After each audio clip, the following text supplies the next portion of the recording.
Good morning, everyone. My name is Amy Gill, your pharmacist that cares. So, if you watched my video last week, I talked about how being happier can actually make you live longer and some tips for that. Now, this week, I'm going to kind of tie those two together, but in a different way. So, I want to talk about mental health. And I do talk about this a lot. I usually bring this up. And of course, even about the being happier is talking about your mental health, correct? But this is a little bit different. So, unfortunately, there is still, in this day and age, in 2025, still such a stigma when it comes to mental disorders and talking about mental health. People are getting better about it. If you guys ever watch The Price is Right, I used to love Bob Barker, but now it's Drew Carey. And at the end, he still does the, help control the pet population, have your pets spayed or neutered, just like Bob Barker did. But he adds on something else. If you've ever watched, if not, jump on about 5 to 11 and listen to what he says. But what he's talking about is taking care of yourself and taking care of your mental health and taking care of those around you. And the first time I heard this, I'm like, wow, I think that's fantastic. So everybody that's watching The Price is Right, getting ready to watch The Young and the Restless, which is why I have it on the last few minutes, they're hearing this. And he has this huge audience on CBS listening to that. And I love that. I think that is fantastic. And I think more people should be ready to talk about mental health and how important it is. Like I said, so many people, it's not that they don't want to get help, but number one, maybe they don't know where to start. And number two, they're embarrassed by it. And there's nothing to be embarrassed about when it comes to talking about mental health. We all have encountered those things on an occasion or another, but some people live with those daily and they can't get out of that darkness. And those are the people that we need to look out for. And that if that is you, then you need to seek this help. So, what I want to talk about today are some tips for improving your mental health, and then some also things that we need to watch out for, and ways that we can seek the help that we all can desperately need at one time or another in our lives. So, when it comes to tips to improving your mental health on a gloomy, rainy day like this, right?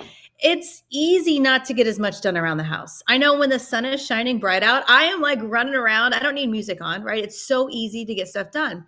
But when it's gloomy like this, I'm probably going to have an extra fizz because even though I got a good amount of sleep, your energy is just kind of zapped, right? You're just feeling kind of blah.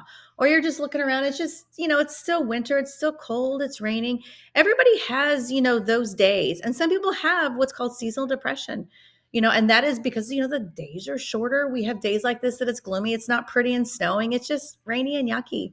So what can we do to help ourselves on these days to improve our mental health and not start going down that slippery slope and staying in that low place?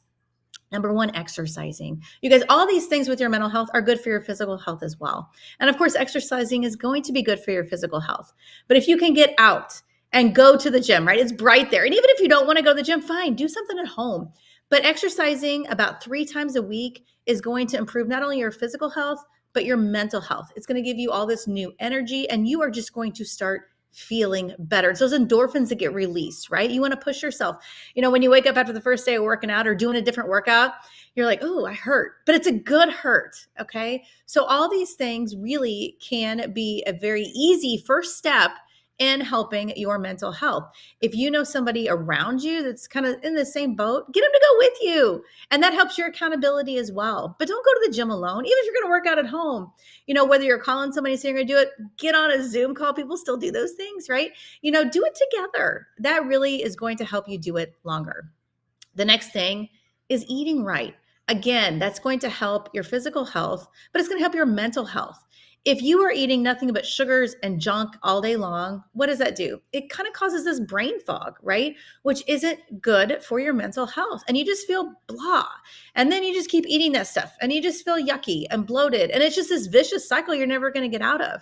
So why not try to choose those healthy fruits and vegetables and other healthy options that are going to fuel your body with the right fuel and help fuel your mind with the right things as well. So since we're talking about eating, I'm going to kind of go off my little list here and talk about hobbies. So finding hobbies to do is a great way to fill your day, but find things you love to do. Cooking, for example, is such a fun hobby. You're like, oh, I'm not a good cook. Okay, you guys, it's not hard. Get some measuring cups, measuring spoons, follow the directions, right? You can find everything on the internet. You don't even need a cookbook anymore. But when you're cooking for yourself, number one, it's fun and you're enjoying it. You're cooking for everybody. You can cook for other people. If you live alone, no big deal. I guarantee you probably have neighbors that would enjoy trying some of your delicious dishes, right? Or your family if they're around. So do those things. That is a great way to spend your time, a very fun hobby. You can try different recipes. Maybe they're lousy. Okay, fine. You laugh about it and you move on. But maybe you're going to find this fun new hobby that you can consume your time with that's going to make you feel better, both physically and mentally, because you're going to be using those fresh fruits and vegetables.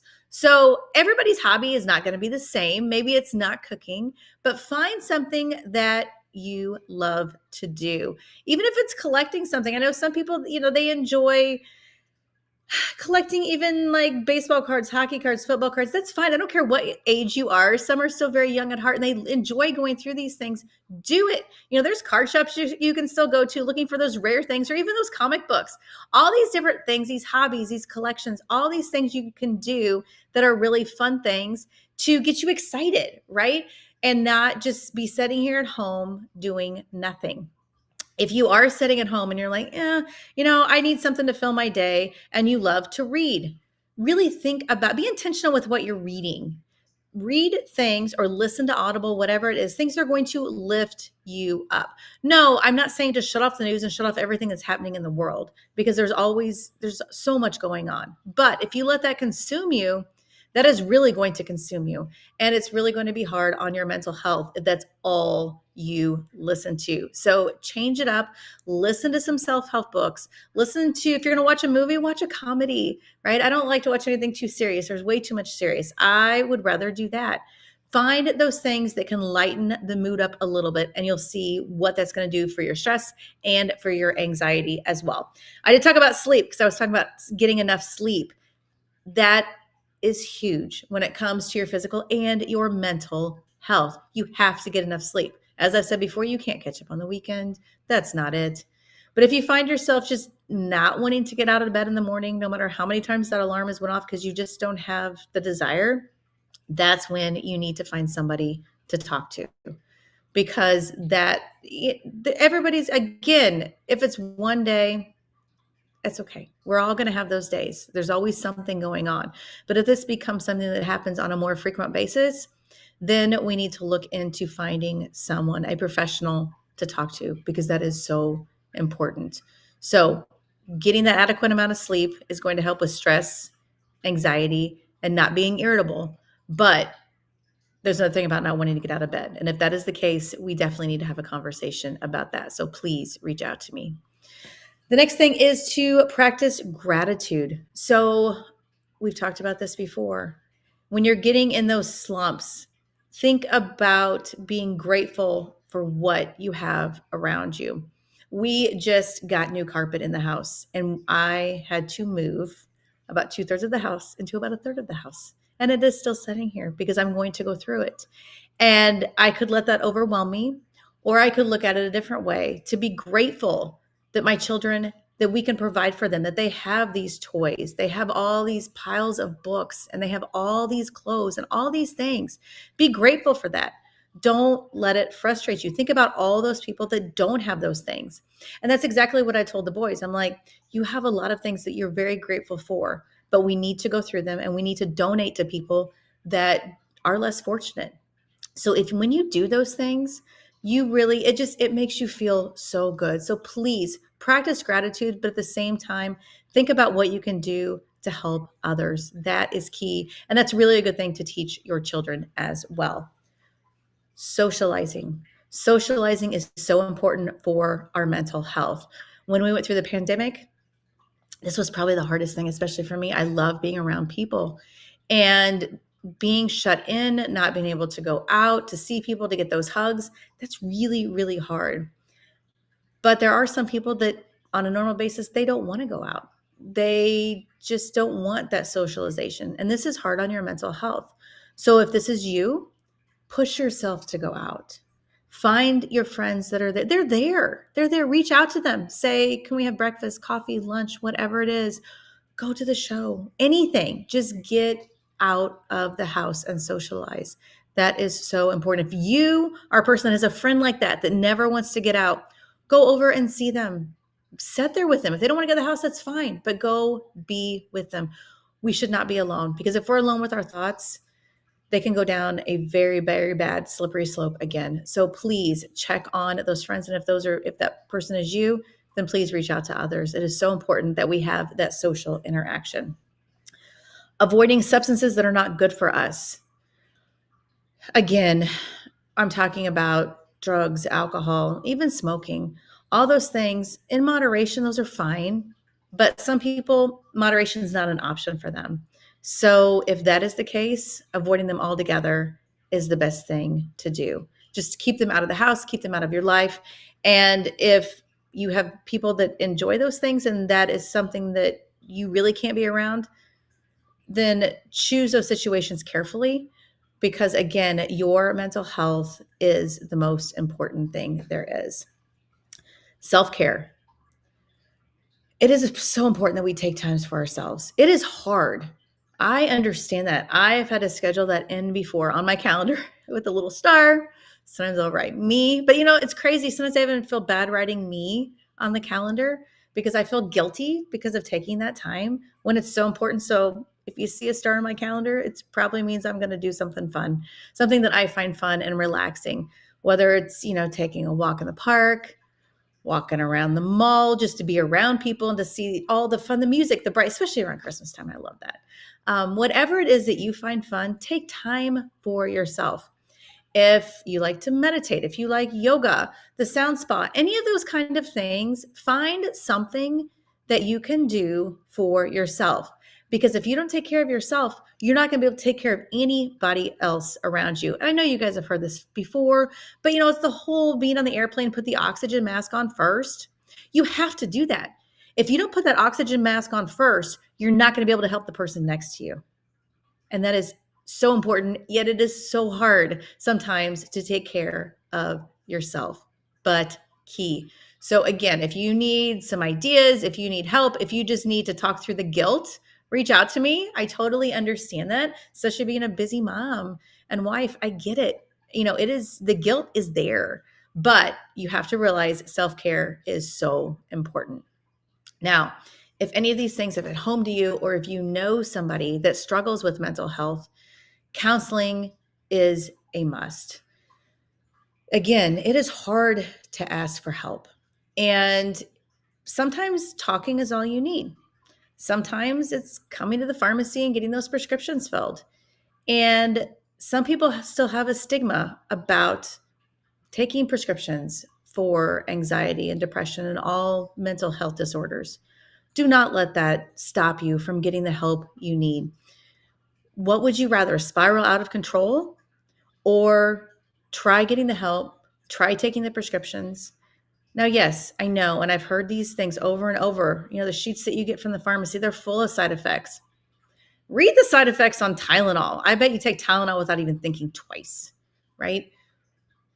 But those things are there. They've been around a long, long time, and the side effects can be overwhelming. And I've had these conversations over and over and over as I give them a new medication, or maybe they're not even switching. Maybe this is a brand new thing altogether for them. And we have this long conversation, and I tell them, please don't get overwhelmed by that. Keep it on hand if you need to read it or call us. But if you start going down that rabbit hole, you guys, you're not going to take these things, and bad things are going to happen if you need the medication and you're not taking it properly or not taking it all. So please don't believe the crazy. Believe people that are the professionals, believe the science behind it, believe the studies that are done. Some of these drugs have been around longer than I've been a pharmacist. Some of these things have been around longer than I've been alive. So yes, the side effect profile is going to be very long. It's just because everything under the sun has to be listed there for legal reasons. That is it. But then I have people that come in, and when they come to the pharmacy, they're requesting their happy pills, and they're fine with it because they know it truly makes them happy.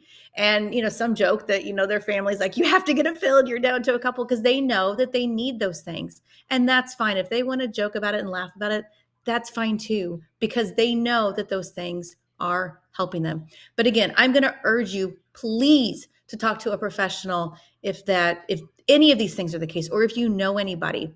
Socializing and talking to your friends is fine, but you don't need to hear their stories about their cousins, brothers, aunts, uncle, whatever that took this prescription and had this bad outcome. Okay, those things are going to happen, right? But what is the outcome for you if you don't seek the help you need? Let me give you an example. If you have heart issues, are you going to go to your mechanic and talk about it? No, no.